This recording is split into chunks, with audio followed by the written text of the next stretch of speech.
Oi, eu vim falar um pouco sobre a viagem missionária, né, que a gente fez para o sertão de Pernambuco, agora em julho. Eu percebi que ser missionário, né, é uma coisa que a gente coloca, que a gente passa a ser missionário não é a partir de uma viagem missionária, mas sim a partir do momento em que a gente decide tomar uma posição de ler na palavra e crer, né? Porque a palavra fala e a gente crê e a gente age em torno, né, em cima da palavra. Então, a partir do momento em que eu me decidi entrar no departamento AMA, eu me sinto uma missionária. Não, né, quando eu participo das ações, eu me sinto missionária, e no dia a dia eu me sinto missionária. Eu faço por onde honrar o nome de Deus através da minha vida, né? É uma coisa que a gente passa a ter entendimento sobre isso. E eu percebi que é muito importante, a missão ela não acontece só os 14 dias de ações que aconteceram, né, durante a viagem, mas sim esse preparo que a gente faz para ir, tanto de jejum, de oração, de recursos, captação de recursos. É um processo que a gente já tem, já faz parte da nossa vida, né? Então, a missão já começa aí. Quando você decide aí, então, assim, você já vai se preparando, tanto emocionalmente, espiritualmente, como financeiramente. E é muito interessante, é muito importante ter um recurso financeiro, não adianta, né? Quando a gente consegue, talvez, financiar para outras pessoas irem também é muito importante. Isso também é ser missionário. Missionário não é só aquele que vai, mas aquele que envia, aquele que mantém, aquele que ora pelas pessoas que estão indo, né, no campo missionário. Porque eu sinto também que é uma batalha muito grande espiritual, principalmente quando a gente está em missão, principalmente naqueles casos em famílias mais difíceis, até a nossa família passa a sentir isso também, mesmo a gente estando distante. Então a gente precisa estar forte espiritualmente e creio que a nossa fé precisa cada vez aumentar e não de retroceder, sabe? Não é um medo que vai nos impedir de ir, mas sim crer que tem um Deus que nos guia, né? E os seus anjos fazem justiça por nós. Eu senti nessa viagem muito Deus falar, principalmente no meu coração, sobre a necessidade da gente fazer o que é a nossa parte, mas da gente clamar a Deus, sabe? Pela vontade dele seja feita, mas nós precisamos clamar. E uma das coisas que falam muito em muitas famílias é clame, clame a mim, clame a mim. Nossa, essa palavra foi uma das mais fortes para mim. Deus clamava, sabe, para entendimentos sobre família, união de famílias, sobre saúde das pessoas, para clamar sobre recursos financeiros, mas clamar até mesmo para corações serem convertidos, sabe, a ajudar o próximo, ajudar a família. Eu achei muito assim, muitas das vezes Deus pedindo, clame, clame que as pessoas da família também tenham os seus olhos abertos, né? Porque muitas das vezes o recurso a necessidade das famílias está não só naquela falta ali, ou assim, tipo assim, de fé, é muito de falta de união, de entendimento das pessoas, para poder se unissem mais, talvez não teriam tantos problemas, sabe? E o inimigo ele usa muito da nossa fragilidade assim para poder nos trazer problemas. Mas se nós estivermos unidos em oração e em igreja, as nossas dificuldades elas são minimizadas, né? Então Deus pede muito isso, clame a mim, clame, clame, né? As pessoas estarem em oração. Senti também muito de Deus para pedir, para clamar por espírito, sabe? De Neemias, eu ouvi muito isso sobre, principalmente na construção da base Kadosh. Clamar por espírito de Neemias. Então, assim, foi muito interessante até mesmo depois eu ler sobre isso e querer buscar, né? O que seria o espírito de Neemias? Pessoas com o espírito de Neemias, é muito interessante, assim, você conseguir ouvir Deus falar com você, o que ele está clamando, o que ele está pedindo. Isso para mim foi muito bom, de ter essa sensibilidade no que Deus estava falando. Outra coisa também que mexeu bastante comigo foi as agendas. A gente vai já com uma agenda pronta, né? E aí a gente programa todo dia, toda tarde, a volta para o almoço, jantar, hora de dormir, tudo mais. Mas é muito interessante quando a gente está disponível para viver a agenda dos céus.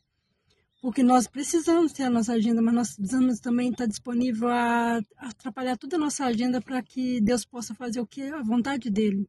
Sabe, não impedir que Deus faça a vontade dele, porque nós já temos a nossa agenda. E por muitas vezes lá, a nossa agenda ela era, como se diz assim, atrapalhada ou saía da rota porque era necessário passar por Samaria. E toda vez que a gente dizia assim essa frase, né, de João 4:8, era necessário passar por Samaria, não, João 8:4.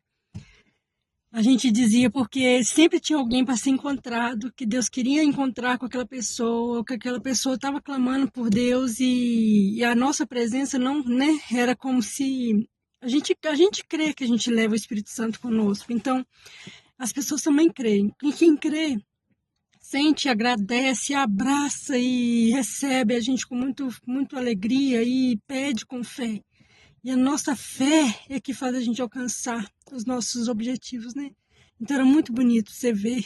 Era necessário passar por Samaria. A gente dava voltas incríveis, assim, andava, se perdia. Quando via por quê, encontrava uma pessoa sozinha do nada, assim. Então era muito lindo esse mover de Deus. Eu até levei o devocional no último domingo nosso. Eu tive o privilégio de poder ser convidada para levar o devocional da equipe. E eu falei, foi, né, na verdade, eu já tinha uma outra palavra, mas no dia que eu tinha preparado, o pastor Ronaldo, ele pregou no meu lugar, ele fez uma pregação lá pra gente, aí não pôde fazer o devocional. Mas aí eu achei que eu ia usar a palavra de novo, mas Deus fala todo dia, então a gente tem que renovar também, né? E aí, para mim, foi muito bom de lembrar desse passar por Samaria, porque foi o assunto do meu devocional, e também de lembrar pra gente aqui, que nós não precisamos ir para longe, não precisamos ir para um outro país ou estado ou, né, outra nação para poder ser missionário. Nossos vizinhos estão carecendo da nossa visita, da nossa escuta, sabe, da nossa palavra, de ouvirem a voz do Senhor através de uma breve leitura, de uma reflexão. Então, assim, é algo que a gente pode fazer aqui.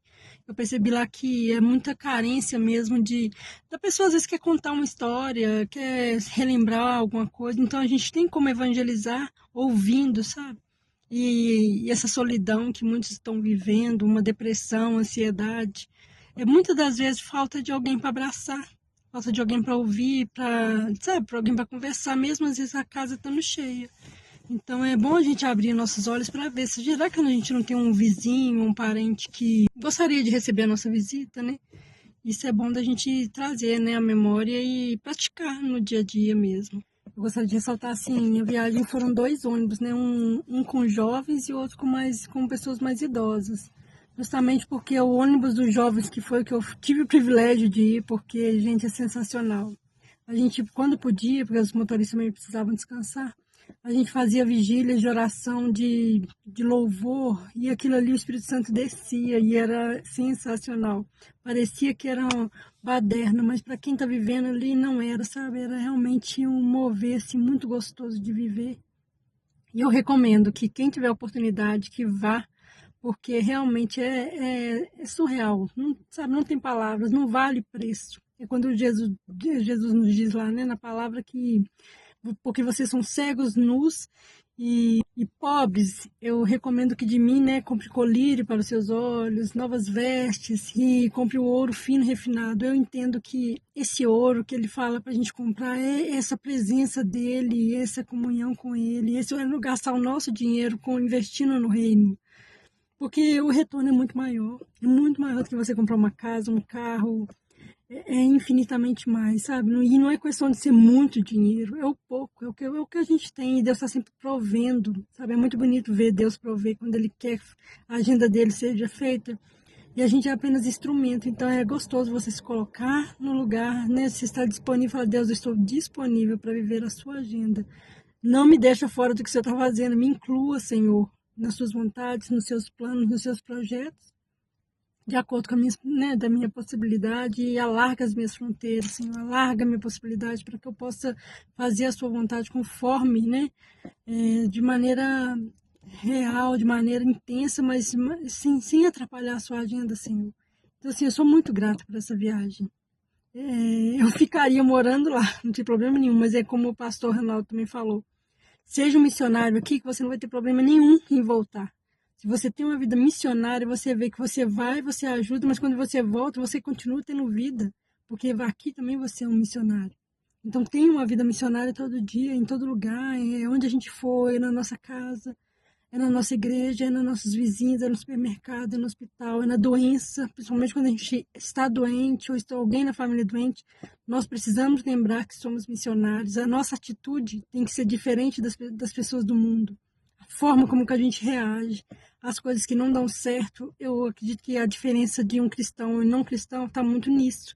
Nós cremos que o Senhor é o nosso Senhor e Salvador, que essa vontade dele é superior a todas as coisas que acontecem e que todas as coisas acontecem nem porque pela vontade dele e sobre a nossa vida, porque nós temos um Pai. E é muito sobre isso, sabe? A gente ser diferente na nossa fé. Nós podemos ter o mesmo problema que todo mundo, mas a forma que a gente reage a ele é que faz com que a gente seja visto diferente. E eu já tenho colhido frutos dessa nova forma de viver através dessa nova visão. Então, assim, eu só tenho a agradecer por essa oportunidade. Então, um abraço para vocês.